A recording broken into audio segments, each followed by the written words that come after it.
नमस्कार दोस्तों, अभी न्यूज आ रही है कि रसिया के साथ में बिजनेस करके भारत को कितने का फायदा हुआ। अराउंड $8 बिलियन का। सर ऐसा कौन सा बिजनेस किया गया? सर हमने रसिया से डिस्काउंटेड प्राइस में क्या खरीदा भाई साहब? Crude oil. तो आप यहाँ पे रिपोर्ट को देख सकते हो कि एक साल में हमको $8 बिलियन का क्या हुआ? फायदा हुआ। हमने सेव किया। India save $13 billion. कभी भाई साहब 2 सालों में। कि हमने क्या किया? बहुत ज़्यादा इंपोर्ट किया। क्या? डिस्काउंटेड प्राइस में रशियन ऑयल हमने क्या किया? क्रूड ऑयल परचेज किया। बहुत अच्छी खबर आके सामने आ रही है भाई साहब। ये देखिए, जो ये है ये कच्चा तेल है। अब ये जस्ट ऐसे आता है, हम वो तुरंत ही बाइक में नहीं डाल देते हैं, इसको पहले हम रिफाइन करते हैं। ये क्या है? क्रूड ऑयल, कच्चा तेल है। इसको पहले हम रिफाइन करेंगे, अच्छे से एकदम प्योर शुद्धिकरण करेंगे उसका, फिर इसको हम बोलते हैं ना व्हीकल्स में यूज करेंगे। और अगर मैं बात करूं रसिया और हिंदुस्तान की दोस्ती में, तो आप जानते ही हो कि मोदी और पुतिन की दोस्ती तो एक नंबर की है भाई साहब। आप हर जगह देख ही सकते हो। अब अमेरिका ने क्या किया? रसिया के ऊपर सैंक्शन लगाया। बोला कि तुम यूक्रेन के साथ में युद्ध कर रहे हो, ये तो गलत कर रहे हो, नाटो के खिलाफ जा रहे हो। बेचारा नाटो में आने वाला था, तुमने इसको नाटो की जगह टाटो कर दिया है, तो हम तुम्हारे पर क्या लगाएंगे? सैंक्शंस लगाएंगे। तो अमेरिका ने रसिया के ऊपर बहुत सारे सैंक्शन लगा दिए। ये नहीं बेच सकता, वो नहीं खरीदा, तो रसिया से कोई ऑयल नहीं खरीद सकता, गैस नहीं खरीद सकता, ये नहीं खरीदा, फलाना ढिमका नींबू पुदीना सब बंद करवा दिया। अब इंडिया ने अमेरिका से बोला कि तुम बोल रहे हो कि रसिया के साथ में कुछ नहीं खरीदना है, ठीक है, लेकिन अब रसिया हमको डिस्काउंटेड प्राइस में ऑयल दे रहा है, क्रूड ऑयल दे रहा है। ईरान भी देने के लिए तैयार है। हमारे पास पैसे का तो बोलते हैं थोड़ा सा शॉर्टेज चल रहा है, हम इतना ज़्यादा हैवी एक्सपेंडिचर नहीं करना चाहते। हमको जब सस्ते में मिलेगा तो हम क्यों महंगे में खरीदेंगे भाई? अब आप ये बताओ किससे खरीदूं? रसिया तो हमारा पहले वाला दोस्त है। ईरान से तो हम मना कर रहे हैं, हम रसिया से खरीद लेना, जो तुमको सेक्शन लगाना होगा लगा देना। तो अमेरिका भी समझ गया कि भैया नहीं, ज़रूरत है, सेंक्शन लगाएंगे तो भाई थोड़ा तकलीफ हो सकती है।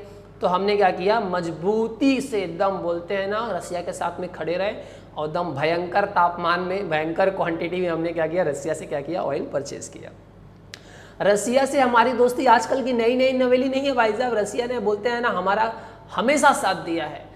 चाहे वो यूएन में बोलते हैं ना वीटो देना हो कि पाकिस्तान के खिलाफ में, अगर हम इंडिया के खिलाफ में कोई भी बोलते हैं ना कानून पारित होने लगता है, तो इंडिया पाकिस्तान तो सीधा वहाँ पे बोलते हैं ना, रसिया क्या बोलता था? वीटो। हमारे साइड में हमेशा रहता था रसिया। 1971 में पाकिस्तान के साइड से कौन आया था हमको मारने के लिए, इंडिया के ऊपर अटैक करने के लिए? हाँ, अमेरिका आया था। साथ में अपनी बोलते हैं ना बैंड बाजा वाली बारात भी लेके आया था। नाटो पाटो साटो वाले सब आए थे, देखो ना, इंग्लैंड वाले। किसको मारने के लिए? इंडिया को मारने के लिए। तो उस समय इंडिया को बचाने के लिए कौन आया था? देखो, पूरा बॉर्डर बना करके खड़ा हो गया था रसिया। बोलते हैं अगर अंदर आए तो भाई वर्ल्ड वॉर फिर से चालू हो जाएगा। 2, 3, 4, 5, 6 सब 7 सब यहीं चालू हो जाएगा। तो रसिया बोलते हैं ना बहुत ही ज़्यादा जरूरी है भारत के लिए। मतलब रसिया भारत की दोस्ती आप देखते हो कि लंबे समय से चलती आ रही है, और रसिया हमारा एक सच्चा मित्र रह चुका है, नो डाउट। चलिए आगे बढ़ते हैं।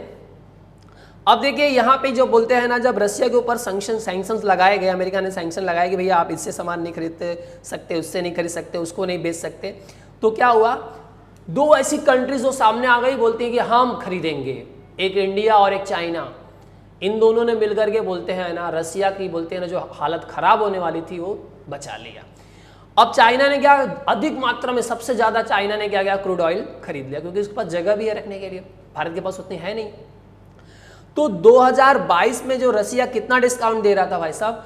$30 पर बैरल, लेकिन वो 2024 में कितना हो गया? $5 पर बैरल। फिर भी बहुत फ़ायदा हो चुका है, कोई ज़रूरत नहीं है। $13 बिलियन भाई फ़ायदा हो चुका है। तो मोदी जी ने से जिनपिंग से बोला कि वो मेरा बेटा कैसा है, माफ़ करिएगा, मतलब हिंदुस्तान का बेटा पाकिस्तान कैसा है? तो चाइना ने बोला यार तुम्हारा बेटा तो बहुत खर्चीला है यार, मैं चाइना पाकिस्तान इकोनॉमिक कॉरिडोर बना रहा हूँ, वो कंप्लीट ही नहीं हो पा रहा है, तो कभी टीटीपी वाले हमला कर देते हैं, तो कभी बीएलए वाले हमला कर देते हैं, बहुत परेशान हो गए, हमको समझ में नहीं आता हमारा प्रोजेक्ट रेडी हो पाया कि नहीं। तो मोदी जी ने बोला कोई बात नहीं, उसको सुधारने का काम हम ही लेंगे, हम ही सुधारेंगे, टेंशन ना लीजिए। पहले क्या होता था कि भारत जो है इराक से, सऊदी अरेबिया से और यूएई से क्या करता था? क्रूड ऑयल खरीदता था। लेकिन जैसे ये बोलते हैं ना रसिया के ऊपर सैंक्शंस लगाए गए, उसके बाद से क्या किया? भारत ने रसिया से अधिक मात्रा में ऑयल खरीदा। तो आई होप सो आप समझ सकते हो कि किस तरह से भारत को रसिया से $13 बिलियन का फ़ायदा हुआ है।